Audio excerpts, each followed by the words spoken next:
A History of the Future, 2030 to 2040. A Scenario, Part 3. By Rudolf L. February 17th, 2025.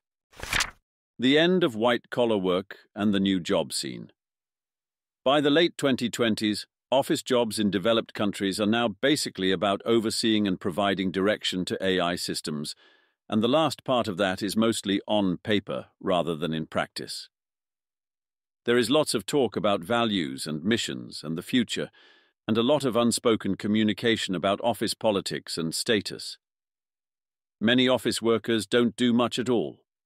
Concretely, they might get to work, have a team stand-up, check in on how the AIs are doing, have some ritualistic meetings with their manager and any employees they have, and rubber stamp some AI decisions that they're contractually or legally obliged to stamp, with this adding up to only a few hours. Occasionally, they might decide to change some goal the AIs have been given, but that requires just speaking or typing a paragraph. Many people feel guilty about this, but it's mostly a quiet guilt. They fill their time with office chat or scrolling on their phones. Many companies become more social and more about community. HR has never been more influential. Everything's both more cuddly or more viciously political now that the ugly, raw realities of individual competence don't matter anymore. Some organizations try to fire lots of people.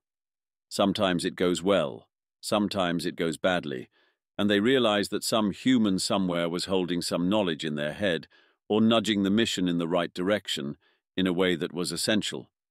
However, by then it's too late, and it's hard to say which person it actually was anyway. Among the more ruthless or tech-adjacent management cultures, there's a lot of talk about figuring out what the load-bearing humans in any organization are and how this is surprisingly difficult to do at a large organization. Some companies develop internal AI systems to try to figure this out or buy such systems from startups, but they need to collect some data about the functioning of the org first, which takes time. Also, the workers are incentivized to resist and fight back in 1,000 subtle ways, and they do. Also, sometimes when an org tries to fire a lot of people, an online mob emerges to hate on them. Influencers pile in and create 13 different cinematic universes, where the theme is all how Company X is the pinnacle of all human evil. Sometimes a former employee creates an AI-powered revenge cult. Several assassinations happen as a result from the more violent of the cults, and sometimes politicians pick up the issue. The companies largely were profitable before, and are more profitable now that they've enjoyed a few years of revenue growth without expanding headcount. Therefore, mass firing is surprisingly rarely worth it, even though it would, in principle, be possible. A few firms facing crises or with especially effective or risk-tolerant leadership buck these trends and aggressively slash costs by cutting huge amounts of human workers. What developed country firms are not doing is hiring new workers or replacing anyone who retires. What they are doing is replacing any foreign contractors or service providers with cheaper AI ones. This creates several groups of disaffected people. First, the youth in developed countries, who have much worse job prospects than the preceding generation. For people looking for their first job in 2030 to 2031 in a developed country, the options are roughly 1. Working in services where being human intrinsically matters: elderly care, retail, restaurants, hospitality, teaching, etc. Healthcare is by far the most prestigious one, and what many aim for, even though doctors, or at least all the good ones, defer all diagnosis and other intellectual work to the AIs. The cartel-like nature of medical licensing bodies, strain on state budgets, and the fact that most of the actual work is done by AIs means that the number of doctors or nurses hasn't increased much though, so entry has become even more competitive. Policing and primary education also continue hiring humans at scale. 2. Jobs that are effectively sinecures. This includes many positions in government and civil service. In the EU, regulation passed in 2028 means that many companies are forced to hire human overseers to key positions. Of course, the supply of sinecures is set by regulation and funding for economically useless activities. Competition for such positions is therefore extremely harsh, and, because the selection criteria, having no reason to be one thing rather than another, inherit the latest credentialist instantiation of the 21st century West's bureaucratic blob, requires extreme conformism.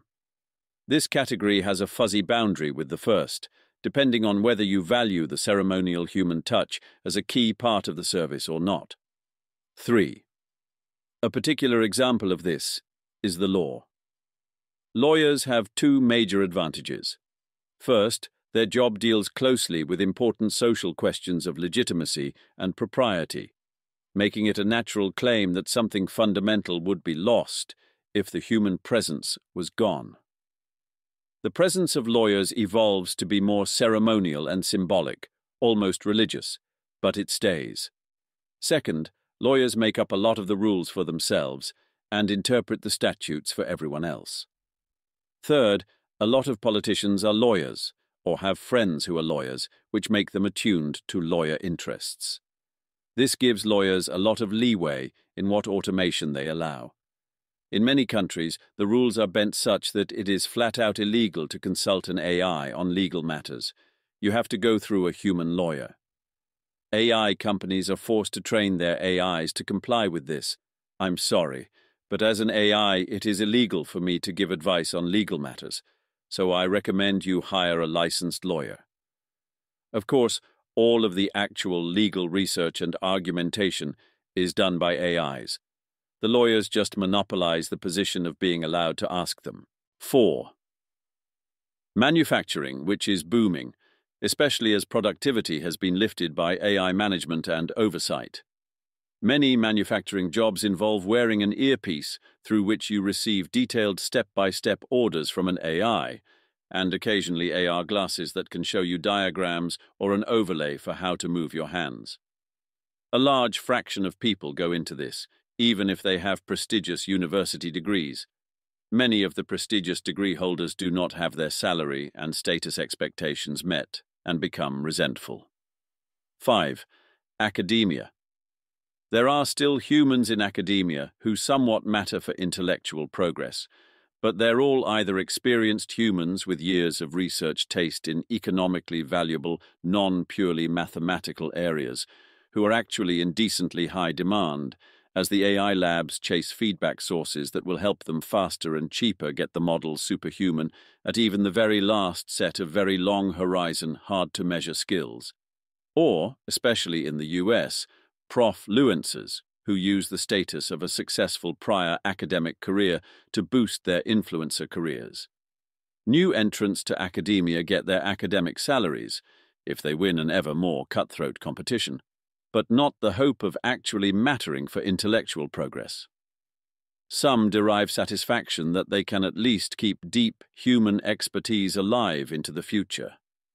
Though it seems like without any ground truth feedback signal, many lineages of human expertise will become dead knowledge within a generation, even if people still go through the motions of learning them. 6. Becoming an influencer. Works for some, but the competition is extremely tough, though it does help that being verifiably human is in vogue. 7. Becoming a socialite. The infinite variety and competition, human and AI, in the digital world is driving a resurgence of an in-person social scene. However, for this to be a career choice, you must either already be wealthy or have some other factor in your favor. The overwhelmingly most common such factor is being a young woman who inserts herself into the social scene of moneyed men. 8. Becoming a musician, artist, or poet. The main constraint is funding, of which there are two important types. Government subsidies, which generally increase as being vaguely pro-human self-expression, is a common government answer to what people should do with themselves in the age of AI, especially in socially progressive European countries, and wealthy patrons. Being an artist for the latter often melds into being a socialite, since in-person local artists are the prevailing fashion. Many nouveau rich techies, wanting to erase their association with the now uncool world of software, throw money at artists who live in their local community to do some arts and crafts thing, and then show up with it to their party and say vaguely artsy things. 9. Going into politics. This has become more appealing to the young in particular, since the future looks uncertain and the youth are the ones who expect to live in it longest.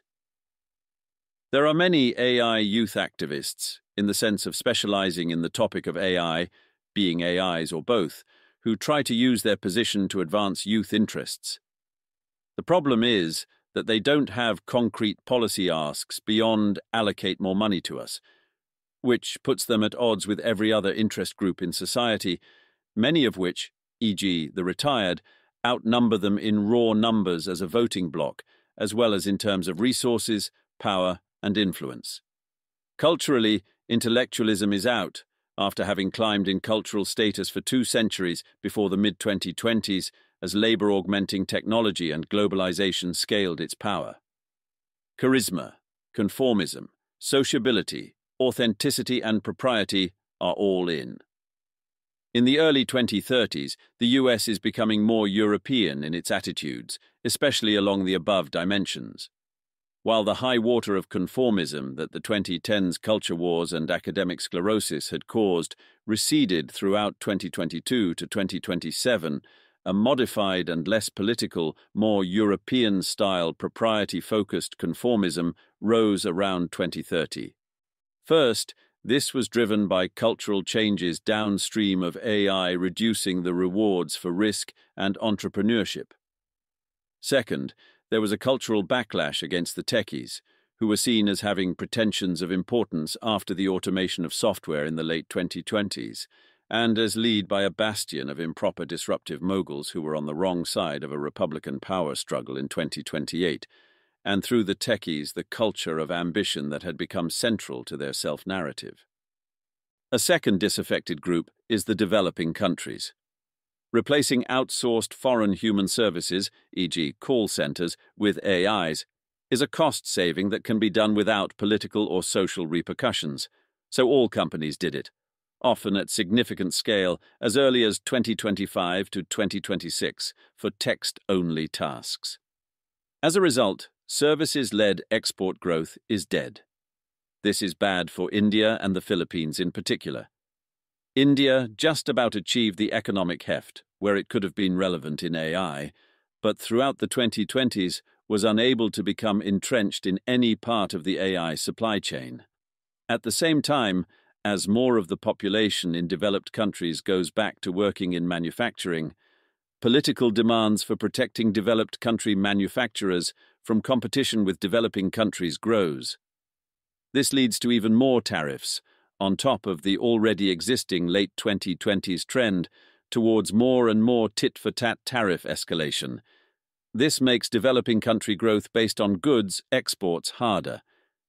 The biggest shock to existing goods export industries won't arrive until a few years later when the robots show up, but investment into the developing world already dries up as US productivity growth rises and is expected to rise even more. China is about a year behind in leading AI tech, but about 2 to 3 years behind in AI diffusion. The Chinese public and the CCP are watching the coming wave of AI job automation with worry, especially as there is a big cultural emphasis on exactly the types of academic skills that are getting obsoleted quickly. The CCP is very worried about stability. More and more people are joining the party since they see that other opportunities for social advancement are ending. The party is making many more roles in it available, and using this carrot to incentivize people to adhere to party principles even more strongly. The AI surveillance state keeps expanding. There is now AI interpretation of much CCTV footage of public streets, for example. There are efforts underway to modernize, i.e., convert to AI, most of the military, such that the party's control cannot be threatened even if the human military is destabilized. In the US, the leading plan seems to be a hodgepodge of regulation-mandated human job roles, and eventually maybe UBI. However, a fiscal crisis is on the horizon because of the looming Social Security Trust Fund exhaustion. GDP growth in 2031 to 2032 is hitting 5% per year, but full UBI still seems expensive. In the EU, there is more state intervention and regulation aimed at keeping humans in the loop, with massive corporate and government hierarchies of jobs that are effectively pure sinecures where the work is all done by AIs, which is temporarily reducing the demand for flat-out UBI. When governments ask companies what their blockers are, companies cite regulations that keep humans in the loop, and, when off the record, everyone shares a sentiment that humans aren't actually in the loop anyway. Shortcuts are already being taken to reduce the human oversight component. It's very hard to do this legally because there are often government-mandated AIs monitoring compliance with the human oversight rules. Two firms might want to maintain their human workers for complicated regulatory and office politics and inertia reasons, but they're competing against each other, and against full AI firms, and against foreign adversaries. So pressure increases to cut the unnecessary weight. There's also a race to the bottom internationally.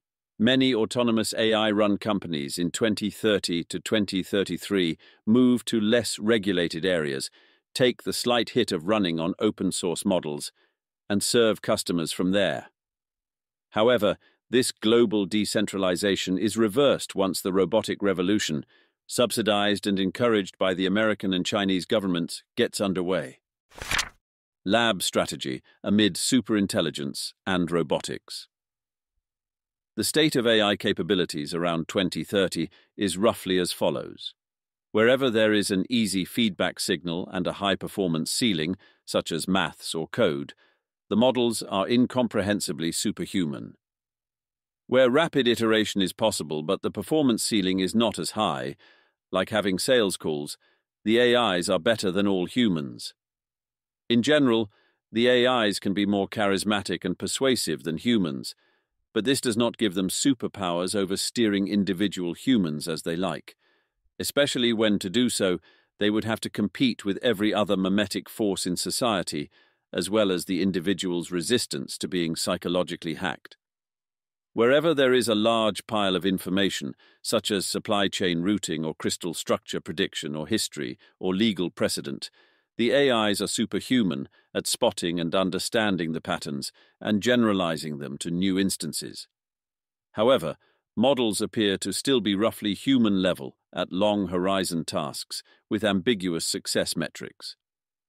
Companies, governments, and research agendas, even the scrappier, faster changing ones, are still piloted by humans who make real strategy decisions, even though in practice it's a human riding on a vast wave of AI supercognition, and the trend is towards more and more delegation as the systems improve.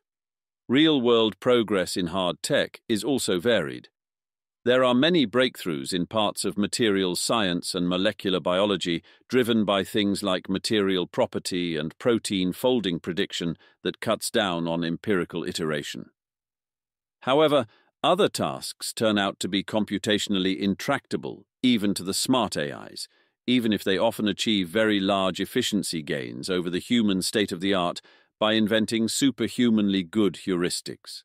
No one has figured out how to turn the vast amounts of intelligence on tap into magical-seeming technical progress in atoms, even though engineering work now happens much faster and at a higher quality level, and with less margin between practical and theoretical performance. In 2029, OpenAI rebrands its models to just O. Everyone has opinions.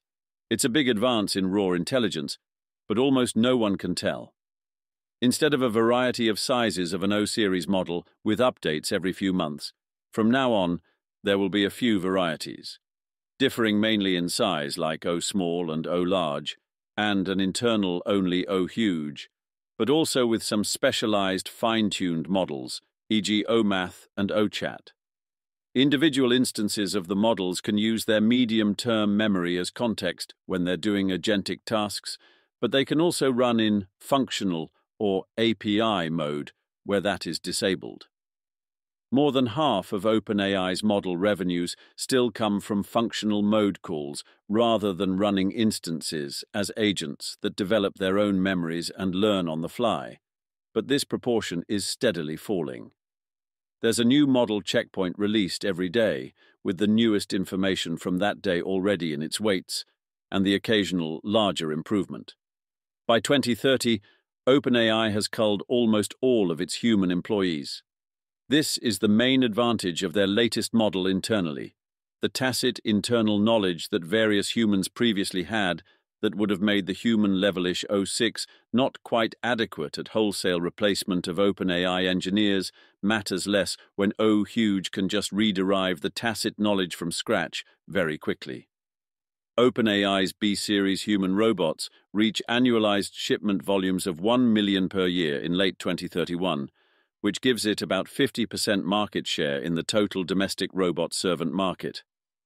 Several million other general-purpose robots, e.g. for use in manufacturing, are also being sold by 2031. OpenAI is seen by some as a slightly shambolic conglomerate, like an Oracle or IBM or Microsoft, and by others as the original and one true AI company that is destined to be 50% of world GDP.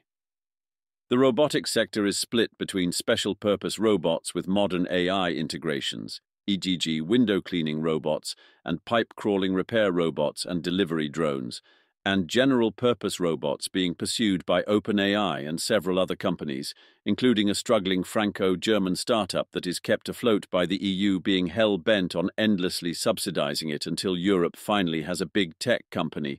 The European Commission is confused why this is not producing results.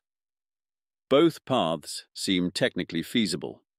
However, the general-purpose robotic players are the better resourced ones, and are run by people whose main past reference point was the generative AI wave, and therefore they are philosophically big believers in scaling laws, so they are betting on collecting all the robotics data as the path to improving quality, and on rights law to bring down hardware costs as they build more and more of the same thing. All of this is also happening at unprecedented efficiency and speed compared to prior research efforts, since there are superintelligent STEM AIs around inventing algorithms that massively bring down the sample complexity of the robotics control algorithms, organizing the assembly lines, doing the CAD work, and so on. However, the actual learning to move part is still a machine learning problem bottlenecked by data, and there is no magic wand that can instantly create massive robot factories from scratch, especially given the raw resources required. The output scaling curve looks to be roughly a 4x increase of robotics capacity per year, though. This is expected to rise for 2033 to 2035, as the robots automate more and more of the robot production pipeline, but bottlenecks abound, and energy and land constraints, mostly downstream of regulation, are harsh. Anthropic works with a bunch of Western governments and NGOs on strict KYC for agentic model customers. The standards have so far been somewhat shoestring. The coming robot wave is making the need much clearer, and there was a big scandal last year with a heavily AI-aided chemical terrorist attack. The cyber situation has calmed down, though, with defense dominating, as key code is now either provably correct or so thoroughly tested by countless AI systems that it's close enough. Biological capabilities have already been artificially kept down by most of the key model players, including open source and Chinese ones. Taking any large-scale actions with models that aren't from the dark web in the West and China, especially in wet lab virology or DNA synthesis, requires specific access permissions from the labs through government-mandated schemes. However, by 2030, there are open-source dark web models that will do whatever you want, including designing candidate pandemic agents that are unnaturally lethal and virulent, and there is no quick way to pandemic-proof the world against bioterrorism. The remaining difficulty of wet lab work, the low number of totally insane actors, and AI surveillance are the main forces keeping the per-year odds not too high, but civilization is clearly running a big risk. The national security apparatus in both the US and China is more relaxed about this threat than it would otherwise be, because the military and economy are both increasingly robotic, and so it's not a threat to the regime even if most of the population drops dead from megaflu. For example, the US war plans in event of a devastating pandemic or nuclear attack now include AIs substituting for any of the critical industry CEOs or defense staff that die. Another big Anthropic effort is AI for biology. They want to cure cancer, make humans live forever, etc. A major internal faction also wants to pursue human intelligence augmentation, but leadership fears this would be too controversial to discuss in public, so they just have a single secret team working with the CIA on it. Innovation in biotech has definitely risen, since designing promising drug candidates is ridiculously fast and cheap. But the bottleneck even before the AI revolution was less the design part and more clinical trial regulation.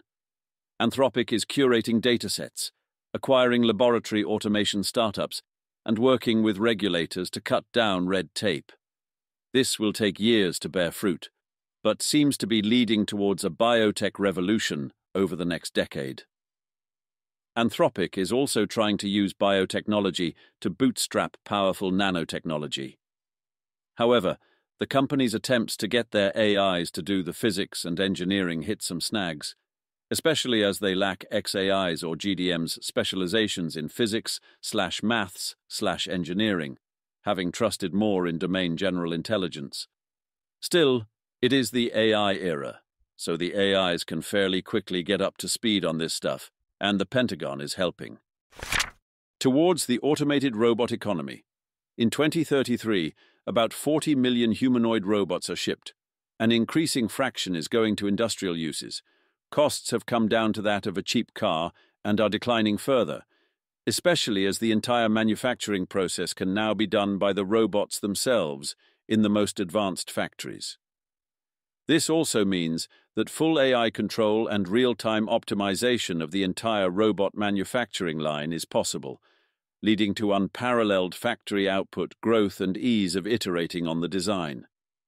As a result, over 2032 to 2034, there's a Cambrian explosion of robot diversity into non-humanoid form factors. By 2035, a large fraction of developed country consumers have household robots performing almost all manual tasks at home. Construction work, assembly line work, agricultural work, solar panel installation, plumbing work, industrial machinery repairs, and electrical utility jobs can all in principle be done fully by robots by 2034. The main constraint is energy and resources for the physical manufacturing of the robots, as well as land and regulations. By 2034 to 2035, advances in nanotech are also arriving. Rather than a single, magical-seeming assembler, the nanotech advances are mostly in medical areas, such as targeted drug delivery to specific locations within the body, which is a huge boost to cancer treatment and early prototypes of cellular repair machines, and in materials, science advances that allow for stronger and lighter and self-healing materials and better batteries. These can all be used in robots. Some look supernaturally strong and capable to humans. The manufacturing robots also get magic fingers, where the tip of a robot appendage is a surface that can do very controlled and fine-grained precision welding, polymer, uncuring, deposition of substances, and catalysis of chemical reactions. The 40 million humanoid robots shipped worldwide in 2033 do roughly the work of 80 million human workers, since they can work longer hours than humans. In 2034, there are 240 million human worker equivalents of robotic capacity shipped, and in 2035, about 1.1 billion human worker equivalents. Politically, this is as if hundreds of millions of extremely talented immigrants who accept below minimum wage jobs had suddenly sprouted out from the ground in each of the developed countries and China. Years of upheaval in white-collar work have given politicians and activists experience in dealing with such things, and they are better prepared. In America, the Republicans narrowly keep the White House in 2032.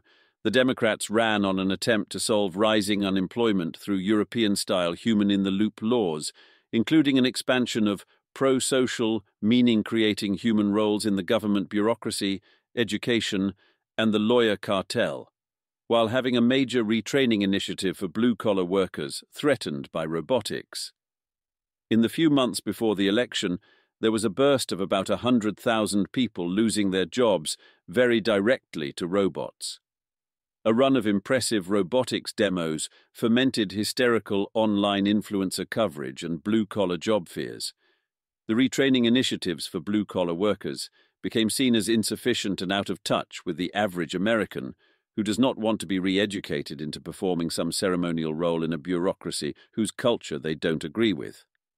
The Republicans counter this with the Prosper Act, promoting robot ownership and small business prosperity through economic restructuring, which they campaign on and pass in 2033.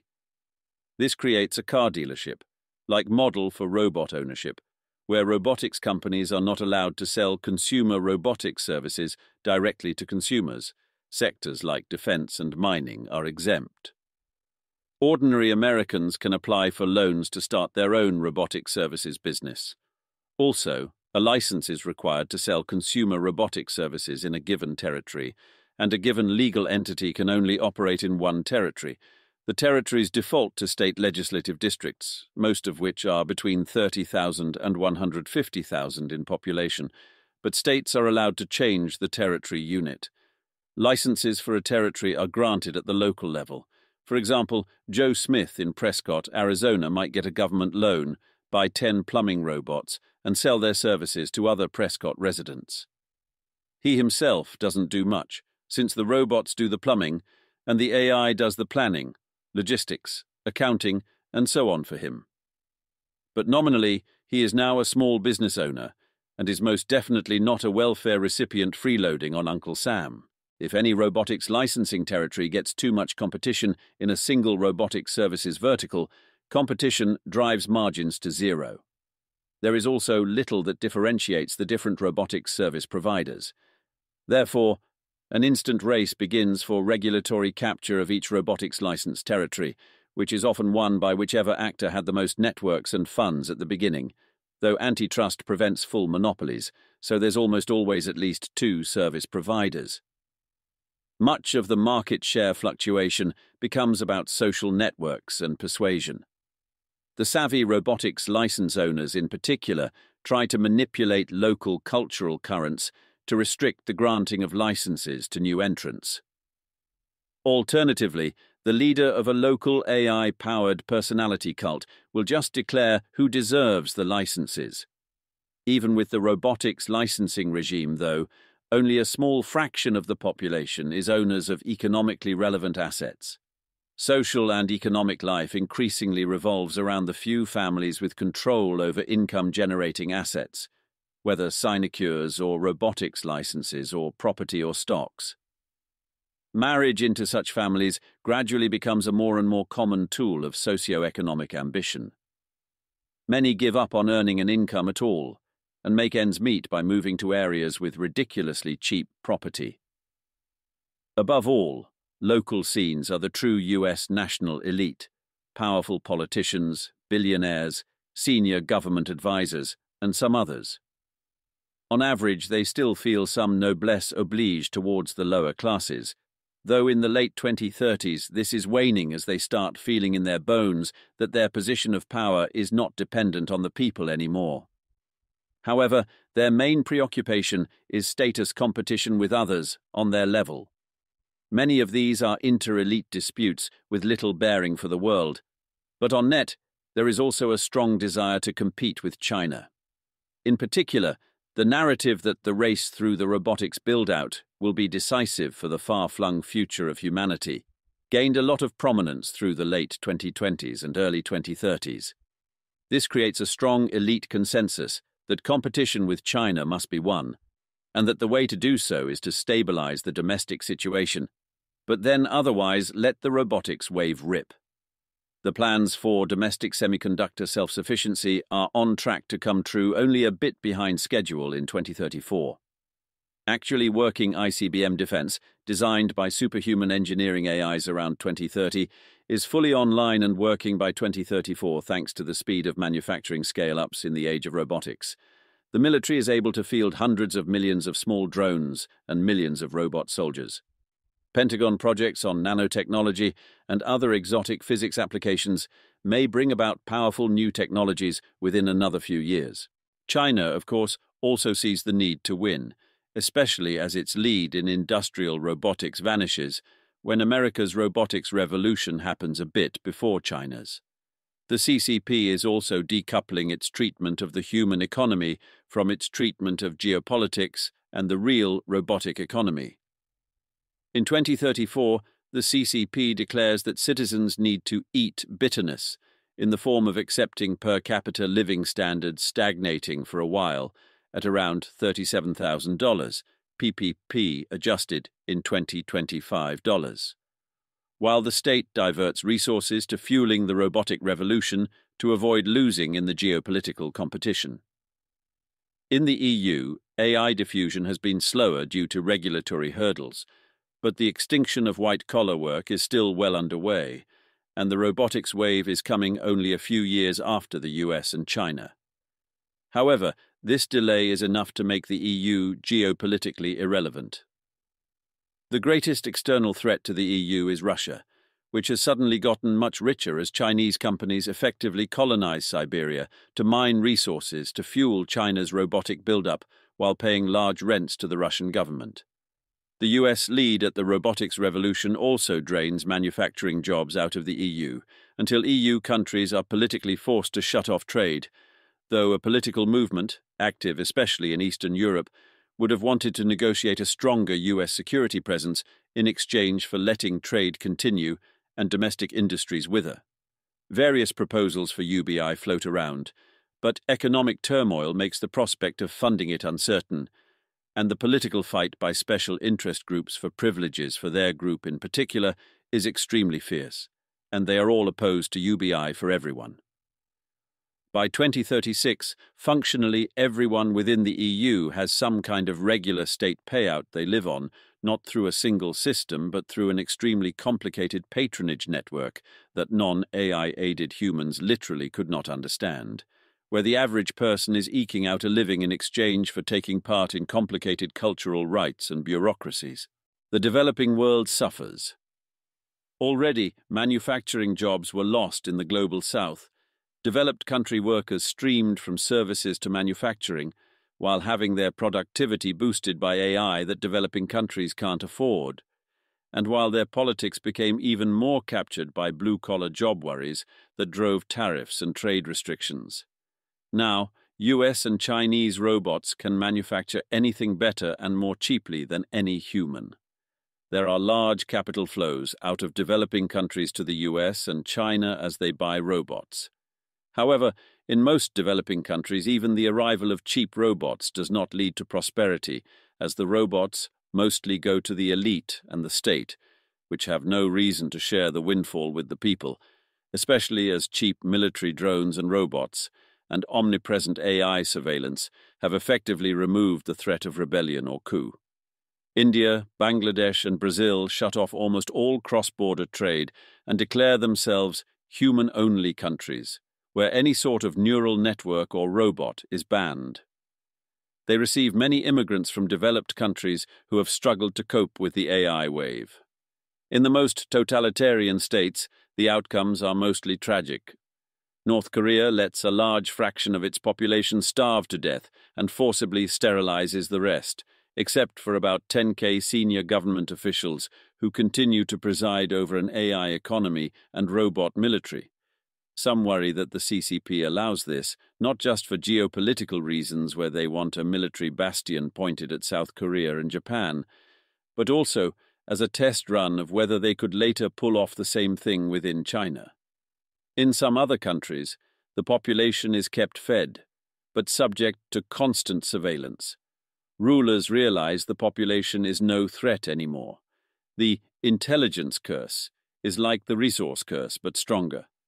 The most psychopathic subject their populations to arbitrary cruelties for amusement, as robot bodyguard, protected members of the ruling dynasty travel around their dominion, having parties that include orgies of rape and murder of civilians. Some of the most morally outrageous events lead to condemnation from the superpowers. After the North Korea debacle, the human members of the CCP have an internal meeting to decide a set of criteria by which the CCP will rule. After an inter-party power struggle, the CCP commits to the perpetual existence of at least 1 billion Han Chinese people with biological reproductive freedom, organized into family units with a welfare level.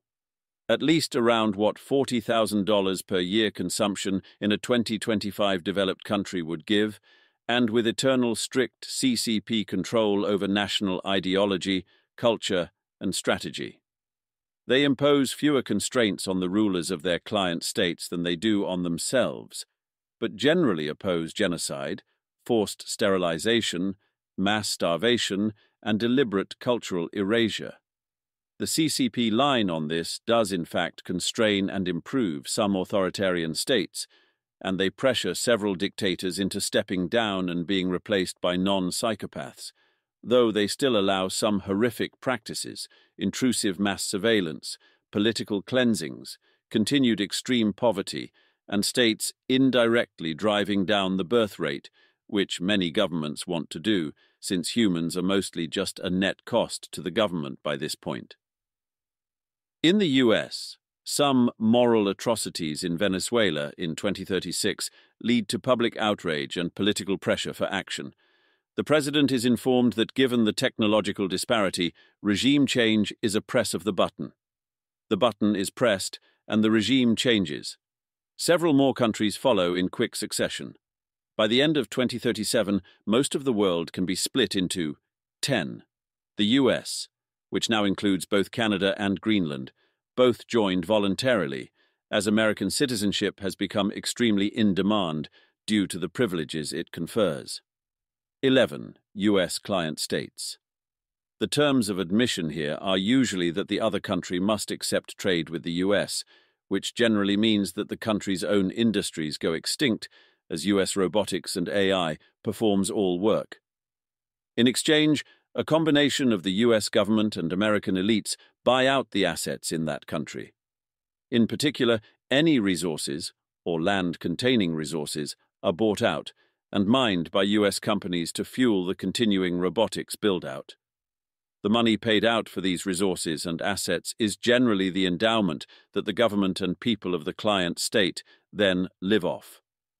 Generally, the client states create sovereign wealth funds to manage this endowment and live off the returns to it, which are distributed within the country according to local politics.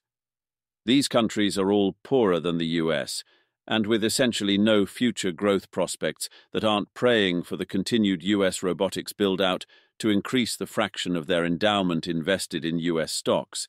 This is great at aligning their incentives with the US. However, where the countries had strong existing institutions, including where the US showed up and changed an unpopular regime, and at least some assets the US cared about, this still translates into comfortable living standards. US client states include the UK, the entire Americas except for Brazil, Japan, South Korea, Australia, Saudi Arabia, Israel, the Gulf states except Yemen, Thailand, Malaysia, the Philippines, and much of northern Africa, now almost entirely covered by solar panels. The EU is a borderline case, having negotiated an agreement that is Kafkaesque, in a very literal sense. It was crafted by superhuman AI lawyers, no human can understand it, but that allows it to retain some more power locally. 12. Human-only countries, in particular India, Bangladesh, and Brazil. Though Brazil experiences some US pressures and is temporarily cooped by the US, before this is partly reversed due to complicated US internal politics.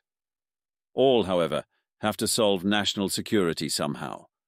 Brazil allows US companies to mine in certain areas, even as the native population is not allowed to use robots, in exchange for security guarantees. The Indian government grants itself exceptions to the human-only policies and scrambles to build a military robotic base, and develops exotic nanotech weapons that would be expensive to counter even by the more advanced US and Chinese forces. Bangladesh lasts until 2039, when both US and Chinese covert nanodrone operations start skirmishing within its territory, after which the government is overthrown and replaced with a Chinese AI. 13. Chinese client states. The most common model is propping up the government and selling robots, in exchange for the Chinese state-owned enterprises getting minerals and resources. Chinese client states include Russia, Belarus, the Central Asian states, Pakistan, Myanmar, Cambodia, Laos, Vietnam, several Pacific Island states, and most of Africa. 14. China. Outside the Earth, Mars is being eaten up by both American and Chinese self-propagating robotics factories. The Moon also has major bases on its poles, but lacks carbon, nitrogen, and various metals, making it less valuable, which are on an exponential growth trajectory set to cover the entire planet by 2055, and already sending out probes to claim the other planets. By 2035, nuclear rocket propulsion technology has made it feasible to send payloads to Mars outside the once every 2 years Hohmann transfer window, though at much higher cost per ton. With the original Outer Space Treaty voided by clear land grabs, a defunct UN, and political pressure in both the US and China to send something lightweight to Mars to gain an edge in the land grab competition for space, both the US and China launch high-speed kinetic weapons at each other's fully automated, uninhabited Mars facilities in 2037. While the kinetic weapons are still accelerating towards Mars, the AI diplomats reach an agreement that splits up the solar system between the US and China. The kinetic weapons turn off their fusion engines early, Miss Mars, and shoot off into interstellar space. By 2038, they are further from the Earth than the Voyager probes, and therefore the furthest human-made objects. In 2035, there were about 1 billion human worker equivalents of robot labor, though note that this number makes less sense over time, as the robots are doing qualitatively different labor and often technically unprecedented things. In 2036, the growth rate slightly slows due to resource constraints, and the total grows to only about 3 billion. However, in 2037, the best estimate of this number hits 15 billion, then 90 billion in 2038, then 600 billion in 2039, and 4.5 trillion in 2040. By 2040, the value of the world's manufacturing output is over 1,000 times what it was in 2025. Most of this is spent on geopolitical competition, inter-elite status rivalries, and an increasing fraction on AI machinations with only the most tenuous link to any human activity, but which the humans who on paper own all of this barely notice as it gets lost in the maelstrom of everything else. Even the most entrenched, long-term oriented, and value-laden executive jobs are, whether de facto or de jure, entirely done by AIs, with very little human understanding of what is concretely happening on the ground. Human society and the human-to-human economy is a leaf riding on a vast wave of automated activity. The human condition in the 2030s. In the early 2030s, strange things are happening to the mimetic landscape thanks to RL algorithms, gradient descenting in an endless loop of attention competition against each other. Some countries shut off from the global internet and close their borders to try to maintain internal culture. The trend towards small, tight-knit communities of the late 2020s is back, after having retreated somewhat because of the addictiveness of optimized AI content slop. Culture everywhere is almost entirely AI-driven. The churn in ideas, trends, and fashions is mostly due to patterns of AIs reacting to AIs. In the mid-2030s, socio-economic advancement is almost extinct worldwide. Many people who might otherwise be ambitious retreat into virtual reality games that provide simulated achievement. Many ambitious young men move to countries too poor for omnipresent police drone surveillance, if they don't already live in one, and turn to crime. Many ambitious young women see socializing as the only way to wealth and status, If they start without the backing of a prominent family or peer group, this often means sex work pandering to spoiled millionaires and billionaires. The biotechnology revolution arrives in the late 2030s, even though it was long delayed by clinical trial regulations. Americans have reached longevity escape velocity. There is no disease that cannot be cured. Intelligence augmentation of 4 standard deviations in embryos and 1 in adults is technically feasible. 2040 plus. Why is this massive automated robot build-out happening?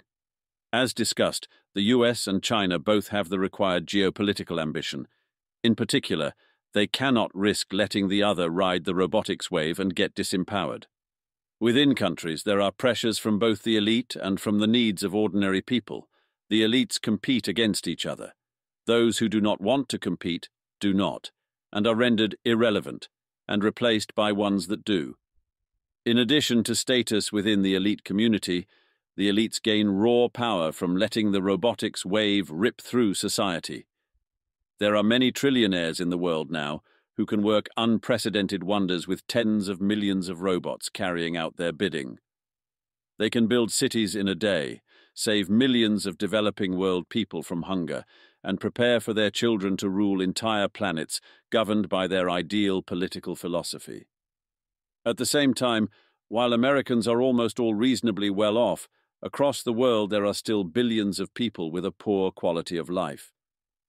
The level of material wealth in the world has skyrocketed, but governments are also much less interested in investing in people. Funding for humans has become like the foreign aid budget. It exists and is morally supported, but there is constant political downwards pressure on it since it does not further the needs of any powerful interest group.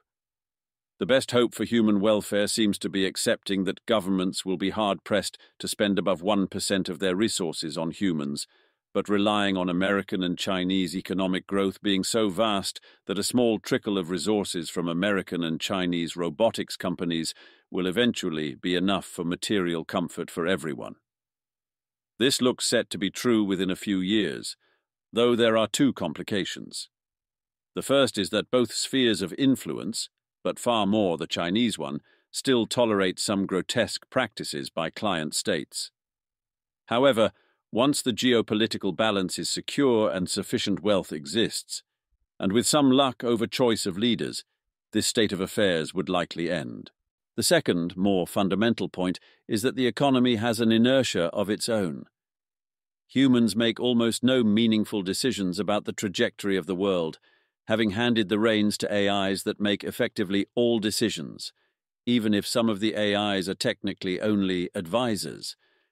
Eventually, the robotics revolution is less an economic phenomenon and more as a brute physical one, a chain reaction where certain loops close, metal to mining robots to more metal, say, and shoot off towards infinity. This was already somewhat true of the human story before robotics and AI, except that the feedback loops intimately involved and benefited humans, and had slower, doubling times. Somewhere on the top of the stack there are still humans who on paper own or control the assets and can make decisions, whether as a private actor or as a government overseeing autonomous AI companies operating in its territory. But they see numbers that track their wealth and power ticking up, so they have no reason to call a stop to it and don't understand it anymore. On some parts of the earth, human institutions still hold and human societies exist, locked in place by AI bureaucracies that have taken on a life of their own, and likely couldn't be dismantled, even if the humans tried.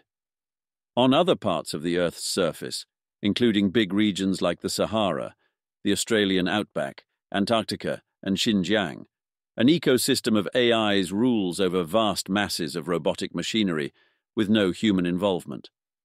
Space, too, is now technologically within easy reach, now that sophisticated self-replicating robotics exists and wimpy chemical rockets have been superseded. Who will get the stars? What is Earth's long-run fate? In this timeline, at least, the technology to control the AI's goals arrived in time, but this alone does not let you control the future. 1,000 people go to 1,000 AIs and say, "Do like so." The AIs obey, and it is done. But then the world responds. Doing this leads to this much power, and doing that leads to that much power. In the vast sea of interactions, there are some patterns that strengthen themselves over time, and others that wind themselves down. Repeat enough times, each time giving to each actor what they sowed last time, and what emerges is not the sum of human wills, even if it is bent by it, but the solution to the equation. What propagates fastest? If the humans understood their world and were still load-bearing participants in its ebbs of power, then perhaps the bending would be greater. But they aren't. And so, even surrounded by technical miracles, the majority of humans find themselves increasingly forsaken by the states they erected to defend themselves, standing powerless as they watch the heavens get eaten by machines.